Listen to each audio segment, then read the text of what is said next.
Hey everyone, welcome back to the show. Welcome back, W2 Prison Break Nation. This is the W2 Prison Break Show, the podcast to help you fire your boss and start the business of your dreams in under 12 months. So glad that you're here with me today. I had something happen to me a little while ago, and then I just decided to come on and hit the record button and film an episode. I have my iPhone and, I get a picture of the day, right? And it was a photo of me and my son at the Lincoln Park Zoo in downtown Chicago back in October of 2019. And I was looking at the photo. We had a photo shoot done for our entire family. I was looking at the photo and I started thinking, I'm like, wow, that was 4 years ago. And so much has happened. And I want to share that with you right now. I just hit the record button and I'm going to talk to you about everything that has happened between when that photo was taken and a lot that happened prior to that picture being taken. And my idea here, or my hope here, is that this message, these stories inspire you and make you understand that you're capable of great things. And I didn't believe in myself for the majority of my life growing up. I just simply did not believe that I was worthy of great things. I've spent a lot of time in counseling and talking to people about why that is, and I'm working on that. I have much greater belief in myself than I ever did, but I spent the majority of my life thinking that I wasn't good enough. And I presented myself as someone who knew it all, who had it all figured out. Meanwhile, I was just a scared little 8-year-old kid inside and wasn't ready to let any of that out. So I just want you guys to understand where I've been and where I am now, and to let you know that transformation is absolutely possible. It's possible for everyone. I hope that you, by hearing these stories, by listening to me, that you have some hope, because that's what I want for you. I don't want you to think that you're, just because you are who you are right now, it means you need to settle for that and you need to stay the way that you are. We can all grow. We can all expand. We are worthy of great things. It is my firm belief that we're all worthy of great things. Okay, let's go back to prior to when the photo was taken, October of 2018. I was still in my corporate sales job. I was selling elevators. I worked for the same company for 17 years. And this is before COVID too, by the way. Nobody knew that was coming. And this is a couple months before, COVID was even announced, was even a thing. Nobody knew.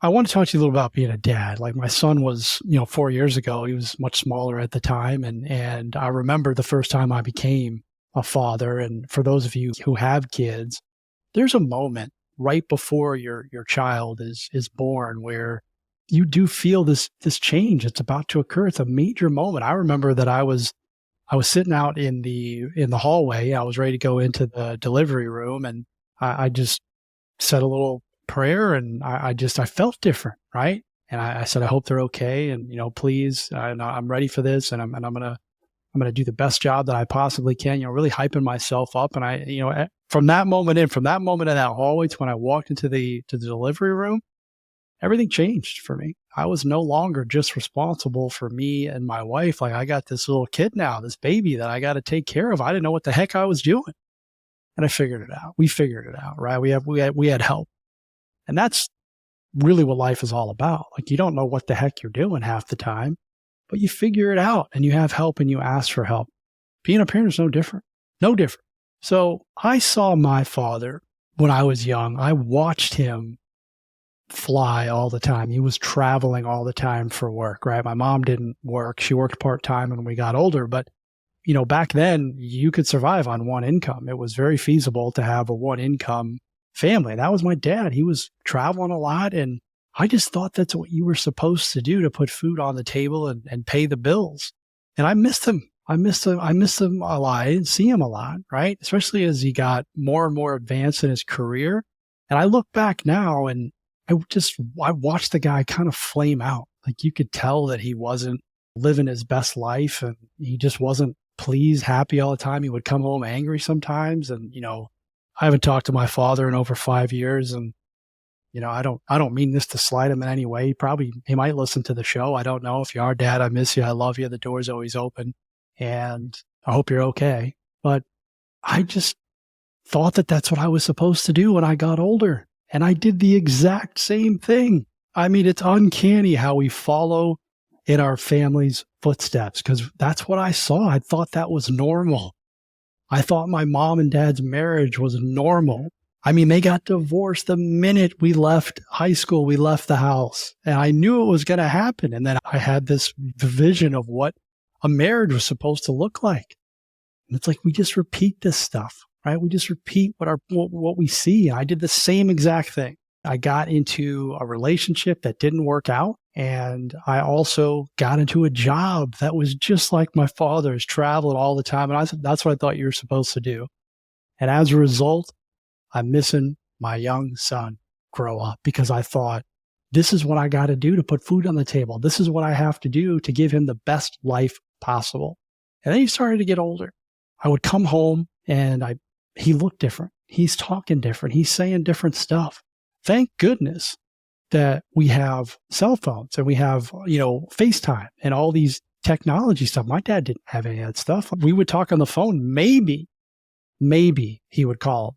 We would talk to him on the phone. But most of the time it was just like, hey, I'll see you in 3 or 4 days. And that was it.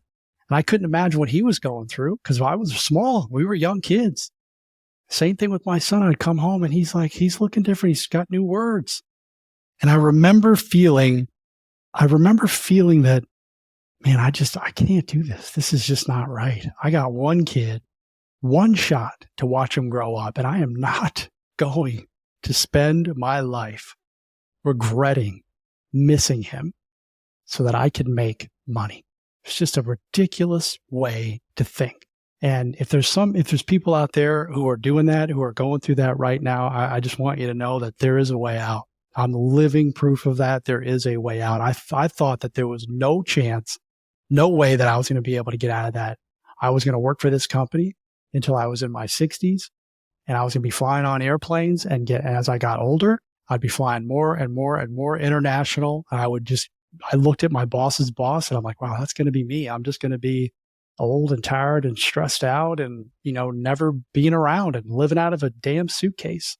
And I said to myself, finally, as he got older and my son started to voice his opinion about me being away, I thank him for that all the time. Because if he didn't do that, I may have never had the courage to take my shot, to stop being afraid and to bet on myself. Because I'll tell you what, I said to my wife, I got one shot to watch this kid grow up, and I'll be damned if I'm going to miss it. I'll be damned if I am going to repeat what my father did. And I'm not going to do that to my son. He doesn't care how much money I make. He doesn't care. He cares about me playing catch with him, about laughing with him, about spending time with him. He doesn't care how much money I have or what car I drive. He's 12 years old now. He doesn't care about any of that stuff. He wants to play catch with me in the backyard. He wants me to take him to baseball practice. He wants to talk about the sports with me. He doesn't care how many properties I own or my podcasts. Like, he thinks it's cool when I listen to podcasts with him about me, but he doesn't care about any of that stuff. If you think your kids care about that stuff, they don't care. They care about you spending time with them. And you got to find a way to do that because you do not want, I'm telling you right now, I know it to be true because I know my dad. I know how he thinks. We're very similar. I guarantee you that he is filled with regret because we don't talk anymore. And I don't want to feel that way. And I don't want him to feel that way. So I had to break the cycle. And he gave me the courage to do that because he told me that he didn't like it when I was gone. Hey, Dad, I'm afraid. I don't like when you're gone. I'm scared to be in the house with just Mom. That was it for me, man. That's all I needed was him to say that. And I made a promise to him and I made a promise to myself. Most importantly, I made a promise to myself. And I said, he's never saying those words to me again. You want to talk about fuel? You want to talk about the willingness to not ever give up? That's all I needed right there. And if you can find that in yourself, the sky's the limit for you. That propelled me. That took me to action. Now, I'm going to tell you what happened after that photo was taken, okay? Because it was right around the time where he started to really tell me, hey, Dad, I don't like it when you're gone. Had no idea what was going to happen with COVID. No idea the whole world was going to change just a few months later. No clue. Who did, right? Well, a couple of months after that, I joined a mastermind. One of the things one of the biggest mistakes that I made in my life is that I was around people who I felt were not as intelligent as me, not as successful as me. And that made me feel comfortable. That made me feel superior, even though, again, I was a scared little 8-year-old kid dying inside, and I needed to get around different people. Very challenging. So I joined a mastermind. I paid a lot of money to join a mastermind. I invested a lot of money in myself, something I wasn't willing to do. I had the money. I just wasn't willing to do it. A lot of fear around that. And I went all in. I took that fuel from my son and the promise that I made to myself, and I went into this mastermind. And here's what I quickly discovered, was that everybody in the group that was doing all these real estate deals and having success and quitting their jobs, they were no different than me. And I said, hey, if they can do it, I can absolutely do it. And guess what? I did, right? I used that group to help me get to where I wanted to go. I just wanted to get out of my job, get off of airplanes so that I could spend time with my son. I want to do enough real estate deals so that I could spend time with my kid and my wife as well. You know, my poor wife, I talk about my son all the time, but, you know, my wife has been one of the greatest gifts in my entire world. Sometimes she listens to the show. I'll tell her later, but I love you. You're the best. You're absolutely the best. And I'm so glad that we found each other. So I'm in this group, right? I'm in this mastermind group, and I'm feeling more confident. I'm like, wow, this is not as hard as I had made out to be in my head. I immediately got to work. I hired a coach. I got a mastermind. They told me to start doing stuff, start calling sellers. So that's what I did. I listened to them. I called sellers. I kept dialing. I didn't stop dialing. I'm still doing my job. I'm still flying on airplanes. I just readjusted my schedule. Like, you know, most people think they don't have enough time. You do. You're just doing stuff that you're doing other things. You're not prioritizing your life. I learned about time management, which was huge for me. I learned how to prioritize things, and people helped me with that. I had a terrible time management before I got into this group. I didn't think I had enough time. I made the same excuses that everybody else made. I don't have time. I don't have enough knowledge, and that'll never work. And I'm afraid to lose money. I had the money, but I was petrified to lose it because I didn't want to look stupid. So I got over all those fears by joining a group and seeing that people were just like me and they were having success.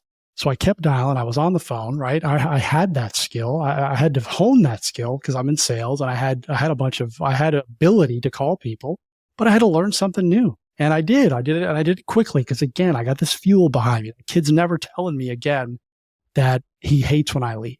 And then we have the gift. It's not a gift. I don't want to say that, but I was blessed personally to be grounded. I didn't have to go on airplanes because COVID shut the world down. So now I'm full bore on my real estate business. Challenging time to do real estate deals, but I did a bunch of them. I got my first agreement, got my first house under contract in 71 days after I picked the phone up. 71 days. I lost that deal. Seller took the house back from me. 2 weeks later, I got my next house under agreement. I made $51,000 on that property over the course of the term. And then it was like, okay, I can do this. This is not that hard. There's a lot of moving parts, but this is not that hard. I kept dialing the phone. I kept going. I didn't stop.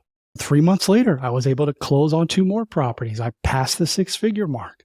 And then fast forward to September 2020 of that year, I left that job. So from 9 months of me saying, I'm no longer going to tolerate my situation, I'm no longer going to let my fears and my self-limiting beliefs hold me back from my dreams. When I said that out loud and took action, 9 months from that moment, I was out of my W-2 job.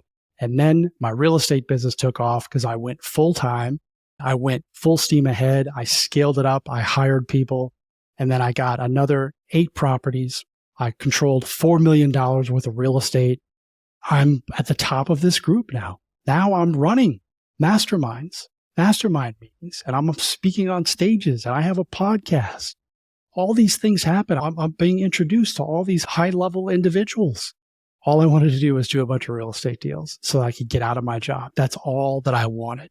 And the point here is that if you can just cross that line, okay, that dreaded fear line, whatever color you want to paint it, that you're just so petrified to cross because you can't see the end result. You can't see the end game. You can't see the outcome. So you stay on the other side of that line because you can't see it.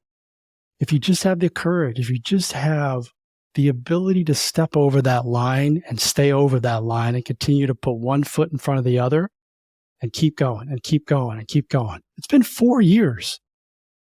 It seems like a long time, but I can remember the beginning. Life goes by really fast, really fast. I'm so glad that I made that decision, but you have to make the decision. If I didn't make that decision, I'd have missed a kid grow up. He's 12 years old. I'd still be doing the same stuff. And I know I would be miserable. I know it. So now, fast forward to today, right now. I have another podcast. The first podcast I let go. I shut that down. It was for my property business. I have a brand new show that I started April of 2022. I've gone from 1 day a week to 5 days a week. I just started a mastermind, of like-minded people, W2 Prison Break Nation, to join me on this journey of ditching your W2 job. I want people like me who are tired of that life. I'm not saying you got to fly on airplanes, but people who want to spend time with their family. We only got one chance, one opportunity. You don't want to be bogged down by a busy 9 to 5 and being miserable. Only 10% of people like their jobs and like their bosses. 10%. So the other 90% of you who are listening, I hope this resonates with you because it's totally possible. There was nothing superhuman about me.